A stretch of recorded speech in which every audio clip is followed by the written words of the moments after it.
Hey, what's up guys? It's Nick here. Welcome to the Effective webinar. These are live classes that we hold every week on the Train Effective platform. And today we're going to have Coach John Moses and Claire discuss what makes a coach go the extra mile for a player whilst analyzing the scouting criteria of the Professional Football Scouts Association. So all you guys, whoever wanted to get scouted at a trial, here are the 6 criteria you need to know.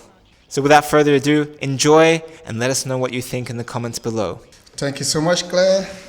Discipline comes first. You can have the talent, and if you're not disciplined, you're nothing. Everything that you do, discipline comes first. Because you can build off that. Exactly. Yeah. If you can have a talent, you can play with the ball with your ears or whatsoever. But so long as you are not disciplined, you will always have problems with the referees, with your teammates, even with the fans or whatsoever. Your conduct shows everything. So I think this is one of the most important things a football player needs to take into consideration: discipline, regardless of their skill or whatsoever. And the right attitude. Yes. So this is what coaches are looking for when you're going to trials. So even before you get on the pitch on a trial, the second they see you, you have to display all these right kinds of behavior. Exactly. It's not just the second you get on the field and your agility and your speed. It's the little things like if you tackle a player, are you going to help him up? Or are you going to be mean? Or like small things like that. Are you going to respect your teammates? Sure. So in your 12-year career, did you come across any players that you really just felt like this guy or girl is really good and he has all the right attributes, that made you want to go the extra mile for him or her? Yeah, actually, yes. Seeing a player with such attitude, the discipline, with all that I've just mentioned, actually, makes a coach, certified. He actually wants to, spend his time in doing more just for them to, at least improve on what they're on the field to do. It's like in the school. If a student is brilliant, actually, it gives a good impression to the coach, to the teacher that what he or she is teaching, is actually being, it motivates them. Yes. So it's the same as in the football. So I've come across a lot of players, that are willing to undergo or to take instructions. Mm-hmm. Those are some of the issues too that are affecting most of our young players coming up. They don't listen to instruction. They think that they got the skill, they can do that with the ball. But in everything, it's like your dad or your mom at home. You're gonna have to listen to your mom and dad. Yeah. Take instruction. Yeah. Take instruction, and this is how you're not going to, always stay at home. You're going to leave them one day and go out. Yeah. And when you go out, and then if you are not respecting them at home, you're going to show that same, attitude to other leaders in your life. So this is how it goes in football. Yeah. So we actually have something really interesting here, guys. We have a booklet from the Professional Football Scouts Association. Which is actually from Mo. And in here they actually list some of the criteria which the German Football Association actually uses for the coaches to look at during their trials. Yeah. So I'm just going to list criteria 1, and then maybe you can add something to that. Yeah. So criteria 1 is play and game activity, the ability to identify many elements of surprise in the game, play along in any situation, close to and far away from the ball. Yeah. Rapid detection of game situation, and advanced detection of situations, it's basically anticipation. Yes. And lastly, fast switching. So what can you say about those things, Mo, and how? Actually, those are just the brain towards your game. Yeah. Those are the very brain. Mental. Yeah, those are the brain towards your game. So if you as a football player, so like what Claire just read to you, actually, forget about whatsoever. I would just want to emphasize on your play. There are players who just like to receive the ball. Yeah. But without the ball, you should also be playing. Exactly. Yeah. You see, you're going to have to be there, your determination. Even you can detect how even your opponents are playing. You're going to have to calculate, the playing system and know how to, go about tackling them or whatsoever. Your ability. See, like when you say here, rapid, detection of game situation. Yes. You're going to have to be very fast. It happens. Ability to switch. Exactly. So you're going to have to just calculate in your mind in order to, find a solution on how to approach the game. Sometimes it's going to be difficult for you, but with your your knowledge of how you read your game, it's very easy for you to calm it down. Yeah. So all the same, you guys are no exception to that. You are better players, and it doesn't just go to the professional player. That's why when you watch a football game on the TV or watch on television or whatsoever, you're gonna have a look at strategic players playing in the same position like you. For example, if I'm a striker or I'm a defender, I'm gonna look at a player playing in a similar position like me, so that I'm gonna be there to learn all the mistakes, all the how he moves, how he covered out, how he communicates. So those are things that don't just go there maybe cheering your team to victory, but also look at those points, the runs, the tackle, how you go and how you defend. Or those are things that you need to do. So as I said, that's a great game brain there, right down there, what you need to do in order to to reach to your peak. I agree. I think it's very important. I think if you watch just a match by itself, as you do, like for pleasure, you're only seeing players when they're on the ball. Whereas if you're really going to focus on one specific player the whole match, even when they're off the ball, you're going to start realizing how they're moving with the game and how they're creating space, they're creating chances for their teammates. Yes, you got it. So let's move on to criteria 2. So you've mentioned a few of these already. Personality, ownership, self-confidence, risk-taking, positive body language, motivating players, team orientation, positive aggressiveness and assertiveness, self-criticism and constant willingness to learn, and discipline and concentration. We just said a lot of things about all those stuff. Actually, you see, we talk about body language. I was just saying about it. Body language. It plays a lot of important parts in the game, and taking risks. So those are things you're gonna have to always be willing to take risks. Because sometimes you're gonna be in a situation when you are totally jammed. For example, as a defender. So that way you're gonna have to use your brain now. What am I going to do? So this is a question that comes to you immediately when you are under that pressure. So what am I going to do with this ball in this situation? So am I going to panic, or am I going to solve this this situation? So what do you do? So this is the time now you're going to have to remain calm, as I was explaining once to Kati. When you are under pressure, you don't play according to the rhythm of the opposing team. This time you calm down, let them come with the pressure. So when the ball gets to you, you take your time, collect it, and pass it to the nearest player, where you can now put yourself into a position and give option to that player, to give you a return pass and then go on. So just like a quick 1-2 to create some space. There you go. So guys, these are all similar things that you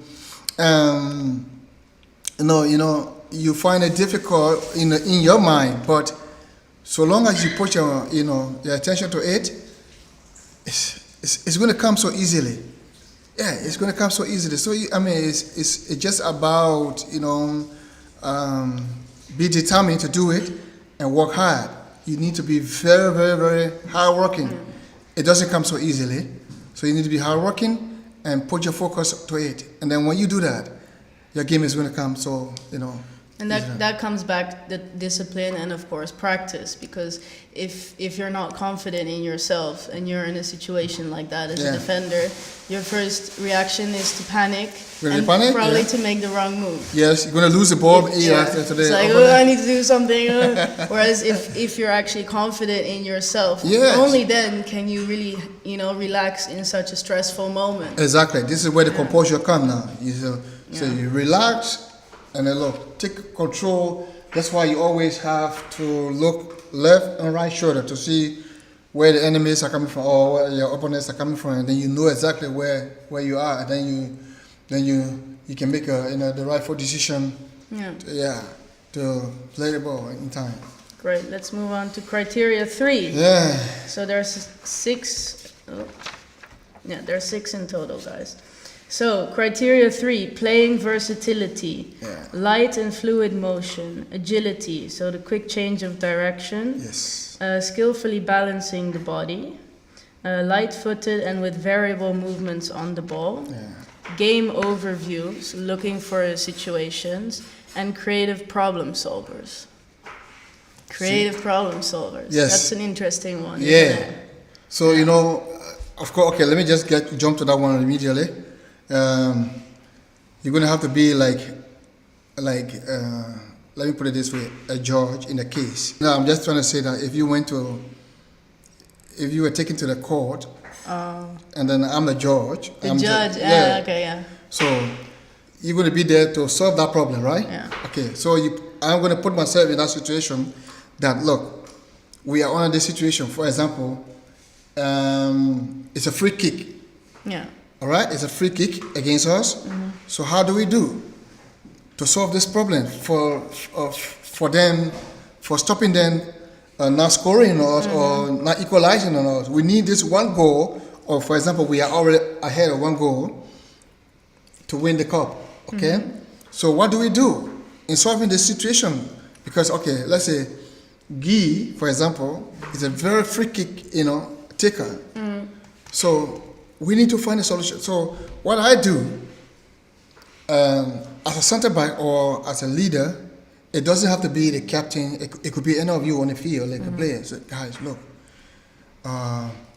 let us all build a wall in such a way that this guy wouldn't be able to kick the ball over us, or maybe kick the ball into the corner of the goal. So this is something that we have to plan immediately when the foul is committed. It's a fast thinking.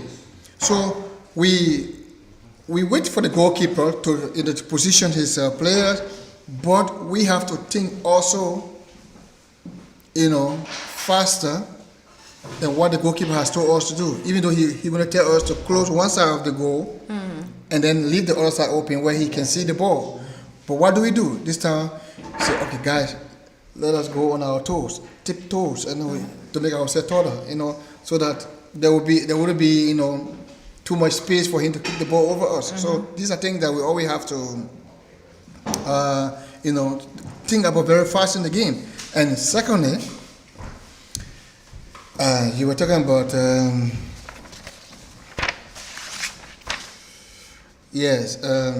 many. Balancing the body. Very good. So the balancing is quite important, You're going to have to. And that goes with this, light-footed and variable movements. Yes. So every player should always learn to play with both feet. Left and right. Yeah, left definitely. And right. If you dribble a player, you're going to have, for example, if I want to go or maybe give a feint on my left side, I'm going to have to balance first on my right, and then turn left. So these are things you're going to have to be very careful when you do it. That's why when it's raining, we got special kind of shoes that we wear as players, so that to avoid slipping, and falling or something. So you're going to have to, always gain your balancing by protecting yourself in wearing the right foot shoes, and doing those things that it's like doing a homework. You're going to have to prepare your game, to yourself before going out there. So how you run, how you break. For example, somebody is dribbling very fast, and then you chasing a striker, and he breaks. What do? You're going to have to be very fast, in balancing, how you stop and then come back to to tackle that striker. So these are all things that it's just listed for you to know. You see, you have to work together, be a team player. Yeah. You're gonna have to be a team player. You don't have to be there to take the ball alone. You want to dribble 2, 3, 4, 5 person. No. That will never happen. That's why we have 11 players on the field. You need to give to 1, 2, 3, the third player or 4 player before you can create chances to score. Be a player that is willing to support. Even when you lose the ball, this is where you have to fight. Yeah. You see, always give the possibility, to your friends to play along with you. Make them, feel like they are also players. And here's a fun challenge for you guys based on this, on being two-footed.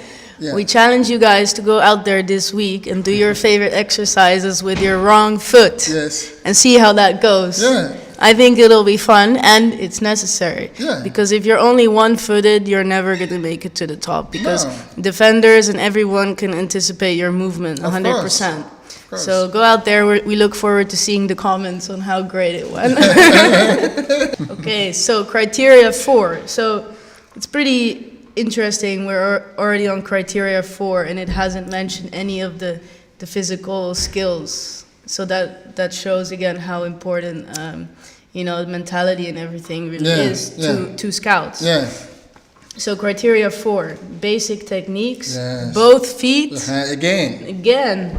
Safety on the ball, few turnovers even at speed and under pressure. Yes. High quality dribbling, precise and variable passing over short as well as long distances. Yeah. Variations of shooting on goal with accuracy, positive in carrying the ball forward, repertoire of feints, and head tennis and ball game. I mean, every player wants to be, somebody, or because everyone say Ronaldo or Messi or I don't know, you name them. So, yeah, you might not be as good as those guys, but I'll tell you something. In football, you need always, first learn how to stop a ball or receive a pass. The technique is what counts. Because if I give you a pass and you're not able to even stop it, and the ball hits your feet and it comes back to me. No, I don't think that's the right thing to do. So the basic technique is the most important thing that you need to do. Go there, if you know that's a problem for you, go there, take a ball. You don't need a partner to do that. The wall, or you hit the ball on the wall as hard as you can. In order, you put yourself on a challenge, Hit the ball on the wall, let it come back to you. Try to control it. You do it, you repeat it over and over and over. If you are, a player that is suffering from, passing or controlling, those are some of the points that you need to do. Yeah. Hit the ball on the wall, the ball comes to you, and then you try to control it. And then the more you do it, the better you're going to become. Yeah. So, safety on the ball. See, do not hold long onto the ball. The ball comes to you, first control. What do? You're going to have your vision, lift for your head to see where is, a free player that I could pass to. So you release the ball in time. What do if you keep the ball long? Of course, you're going to get tackled. And mistakenly, the ball could be taken away from you, and then that's going to result into a goal or so. Yeah. So you're going to have to be very fast in making the decision when and how to pass it, to pass the ball. Pass the ball, how do you pass the ball? Pass the ball very strong and with the inside. Be precise, okay? Pass it with the inside, you're going to go straight to your opponent. So, and also, you're controlling. It just said to you, they're controlling. Yeah. Don't just control the ball with your head, focus on the ball. Looking up. Look up to see, Scan. yes, who is coming. Yeah. use your eyes, to see who is coming or which way you're going. That's going to, help you a lot. Control the ball very fast with your laces. How you bring it back, a back court, inside court, outside court. Those are the things, turning left and turning right. So those are the easier way to make your game look better. The technique. Yeah, and this again goes back to confidence, right? I mean, like the way you pass the ball, being able to scan whilst controlling the ball. Those things can only be achieved once you have full confidence in yourself that you can do it. Yeah. By doing those boring, repetitive skills. I mean, I remember when you were my coach back in the day. We used to have lots of training sessions like that, just hitting the ball against the wall. Yes. When you put it in that net. Yes. And just kicking it. And I would take that home and just do it over and over again in the house, in the kitchen, while my mom was cooking, just to get that perfect control and feeling of the ball. Exactly. And also with those smaller Brazilian balls, it's also a great way to get used to the feeling of the ball, because then once you do it with a bigger ball, it's much easier. And you'll be able to do it in your sleep. Yeah, as I, as I always say, treat the ball like your boyfriend or girlfriend, Yeah. Let the ball be your best friend. Sleep with it. When I say sleep with it, I'm not saying take the ball with you in the bed, I mean, let it get used to you. I mean, look, always be hungry. Yeah. Yeah, be hungry to do this thing. Even from school, be hungry to go out there and do something with the ball. See, she has been to my training before. Claire has been to the training before. Actually, it wasn't easy, but at least she got, some good, understanding of the game from all the training sessions she used to have over there. And I told you she played, in professional team, so this is how you guys going to be too. If you really want to play in a professional club, but you're not going to be famous like other players that you're thinking about. But at least your aim is to get to the next level, to higher level. Yeah. So I think it's better that you put in the effort. Nothing is so easy. You're going to have to make the effort, the sacrifice, then you get to it. Definitely. Yeah. So let's move on to criteria 5. So first of all, tactical fundamentals. 1 versus 1 attacking. So positive, successful in keeping possession, and difficult to separate from the ball. 1-on-1 defensive, so position game to make it difficult and to block opponents. Breaking away from markers and opponents. Working together, so awareness of time and space. Good positional game sense, and variations in scoring. Maybe you could start by explaining this one, good positional game sense. What is that?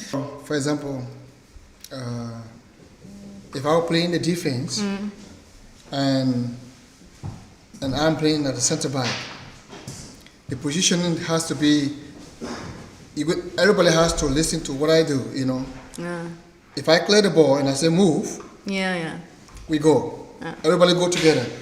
I cannot be in front of you guys and one of you behind here. No. So which means nobody is offside. So when I say move, everybody move. So we position ourselves in a way that the opponent wouldn't be able actually to just penetrate us. So we do it collectively. So you support me, and I support you. For example, if the ball is on the right side, so I move, you cover me up, the next person cover you up, and just like that, from the right side, and we do that the same way on the left side. This is how I go. That's what they're talking about. So like making sure there's no gaps. Yes. If the defender next to me somehow ends up front, yes, then maybe the midfielder will come back, or I will cover a spot. Yes, exactly. So you're gonna have to cover always. So moving coherently as a team to fill the gaps and that's it. Right. So guys, when we talk about the tactical fundamental, so the one-on-one, what do you do? It's not easy, but the more you do it against your opponent, and if you try it in a game, you see how effective you're going to be. So it's quite difficult when you're doing one against one, then playing 2 against 1, because you're going to have to find your footwork. What kind of a skill you're going to use to get by that player? Yeah. So you're feinting left and right, and your how do you call it? Your cross, your feet over the ball, kind of drills what you need to do, and the Zidane type, the Ronaldinho type. Yeah. I don't know if some of you guys have seen those guys play. So the Ronaldo, and I'm talking about Cristiano Ronaldo. I'm talking about the Brazil Ronaldo. The first Ronaldo, my childhood hero. Yeah. Yes. That's a guy. If you are not careful, he's gonna make you fall. Well, he's gonna make you lose balance. Yes. Literally, yeah. So if you guys have the time of watching Ronaldo like 1-on-1 with a goalkeeper or the last defender, you see what he does. Yeah. Everybody can see it on YouTube. Yeah, check it out on YouTube. You're gonna see what he does. He lets you go, the other way without the ball, while the ball is still there with him. Immediately when you fall the other way, he takes the ball, the opposite direction, and he scores a goal. Like the goalkeeper, I have never seen a goalkeeper. Empty goal. The goalkeeper was, goalkeepers were always finding it difficult to stop him from scoring. More especially when he was one-on-one against the goalkeeper. So those are things that you guys need to actually take into consideration. The tactical fundamental part of the game, your attacking position. How do you attack?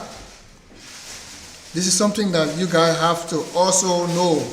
You're not just going on the field, you're running like a madman, into the goal and come. No. How do you attack? Anticipation. You need to anticipate. That is your timing, your runs, the speed of the ball. You're going to have to calculate all that. For example, if you're playing as a striker and you're expecting the ball from your right winger, to get the ball right in front of you, you don't have to just start running while the ball is still, with your winger. So you're going to have to wait. When the ball, you're going to have to calculate the time of the ball to get in front of you before you attack it. So immediately when you get on it, referee has nothing to blow against you. But so those are things that you need to take into consideration. Your runs, your sprint, how you attack and how you defend. Guys, you're not just going to attack. Always be willing to defend as well whenever you lose the ball. Because this is what coaches look at as well. They want to see your walking rate to see whether you are, also helping when not only just leaving the players, putting the pressure on your midfielder and your defender. No, you're going to always have to fight, as you see from the big players. Even though if it's difficult for you to win the ball by, at least make some run to confuse that player who has taken the ball away from you. Everything you do has impact. Yes. Even if you're not going to touch the ball, exactly. Make some runs, distract the defenders. Yeah. And so guys, those are things, how you break away from, your mate. How you break away, even with and without the ball. For example, I can make clear to score the goal, by taking the defender away. Yeah, of course. You see? Pretending I'm gonna pass to you. Very good. Falling. Pass to you. No, I'm not. Exactly. So this is how you're gonna have to do. Yeah. You break away. Of course. You draw the player attention on you. So he's following you, and Claire is in the rightful position, and the pass goes to Claire, or Claire has the ball, and boom, it's a goal. So those are things that you always have to do, on the field, and don't forget. Yeah. Don't forget that you are not alone. And guys, because of this, the tactical fundamentals, we really encourage you with the train effective exercises that you treat the cones as defenders, as other players. Yes. Don't just go out there and, run right past the cone. No, always as you're moving around the cone, protect the ball with your inside foot towards the defender, and bring the ball with your outside foot, because that's how you'll be doing it in match situations. Exactly. And if you're not doing that properly in your training, you're not going to be ready for it in match situations either. So that's something we really encourage you to do, and also to keep the pace in your exercises, like you would treat everything like a match situation. Yeah. So the last criteria, and only now we're getting to the real. Well, I think if at the beginning of the live stream I would have asked some people, what do you think, that would be in a list like this? They would come up with these things, the very last things that coaches actually look at. So those things are fitness and physical attributes, response speed, so awareness and switched on, speed over various distances. Very good. That's what I was saying from the beginning. Movement skill and intensive activity over sustained periods. So that's endurance. So all of these are the real physical. So you cannot play you cannot play a game without being fit. You're gonna have to be fit. You're physical. It's not necessary always to play a 90 minute, before the coach tells you are a good player or not. You can play a good 15 or 20 minutes or 30 minutes game, but if you put in everything, the coach will know exactly that you've done a lot. See, even if you get tired and he changes you, that's understood. But don't be on the field doing nothing. Like I always told my good friend Hashi. I say, look, show up. Do you have any last words to wrap it up? What I've got to tell these guys is that as a coach, it's not always good to just talk. It's always good to just be short, show it, and then show example as well. So I would advise them that wherever they might be training, wherever who might be taking care of them or whatsoever, I would advise you, listen. Even he or she could be younger than you. Listen to them very carefully. Always try to humble yourself. No matter whether you can play the ball with your teeth or with your ears or with your what. But guys, try to take instructions. And if you follow instruction, I tell you, it's not a joke. You're going to go further. You're going to go further, and make sure be hardworking. All right? Respect your fellow teammate. Do not underestimate anybody. You are not better than anybody. Do not underestimate. Always put yourself in the same category where they are. Even if you are better than them, always give them a helping hand, okay? Try to help them, encourage them to do whatever you need to tell them. All right, guys, take your training seriously. Put effort every day is going to get better. Don't get downhearted. Don't lose your self-confidence. Always build it in yourself. Look, if Claire can do the trick over there, I can do the same trick. So just have that confidence and believe in yourself that you can do it. So those are things that I would like to advise you on. Take it seriously and do it properly, and you're gonna get better. Great, thank you. And like we said, guys, all these things we mentioned are from the Professional Football Scouts Association. So these are legit things which professional scouts and coaches look at, and this is how they think. We're basically showing you how they think. So this is really important, insightful information. So really take it into consideration at your next training, at your next trial, and just in general with your whole attitude towards football. If you do have some questions regarding this live stream, please just leave a comment and we'll get back to you guys. And we'll be back soon, I think in 2 days. So until then, guys, stay effective.